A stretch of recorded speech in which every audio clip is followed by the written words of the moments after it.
In politics, being deceived is no excuse. Leszek Kolakowski. Prologue. History and Tyranny. History does not repeat, but it does instruct. As the Founding Fathers debated our Constitution, they took instruction from the history they knew. Concerned that the democratic republic they envisioned would collapse, they contemplated the descent of ancient democracies and republics into oligarchy and empire. As they knew, Aristotle warned that inequality brought instability, while Plato believed that demagogues exploited free speech to install themselves as tyrants. In founding a democratic republic upon law and establishing a system of checks and balances, the Founding Fathers sought to avoid the evil that they, like the ancient philosophers, called tyranny. They had in mind the usurpation of power by a single individual or group, or the circumvention of law by rulers for their own benefit. Much of the succeeding political debate in the United States has concerned the problem of tyranny within American society, over slaves and women, for example. It is thus a primary American tradition to consider history when our political order seems imperiled. If we worry today that the American experiment is threatened by tyranny, we can follow the example of the Founding Fathers and contemplate the history of other democracies and republics. The good news is that we can draw upon a more recent and relevant example than ancient Greece and Rome. The bad news is that the history of modern democracy is also one of decline and fall. Since the American colonies declared their independence from a British monarchy that the founders deemed tyrannical, European history has seen three major democratic moments. After the First World War in 1918, after the Second World War in 1945, and after the end of communism in 1989.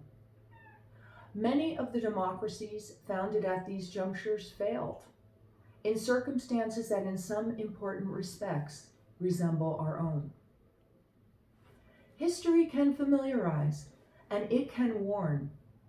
In the late 19th century, just as in the late 20th century, the expansion of global trade generated expectations of progress. In the early 20th century, as in the early 21st, these hopes were challenged by new visions of mass politics in which a leader or a party claimed to directly represent the will of the people. European democracies collapsed into right-wing authoritarianism and fascism in the 1920s and 30s. The Communist Soviet Union, established in 1922, extended its model into Europe in the 1940s.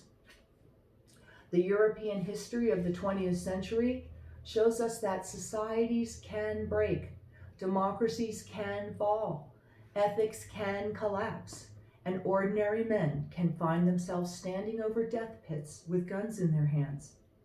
It would serve us well today to understand why.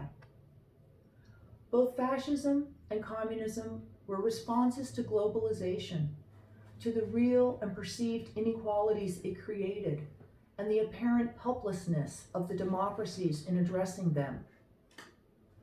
Fascists rejected reason in the name of will, denying objective truth in favor of a glorious myth articulated by leaders who claimed to give voice to the people.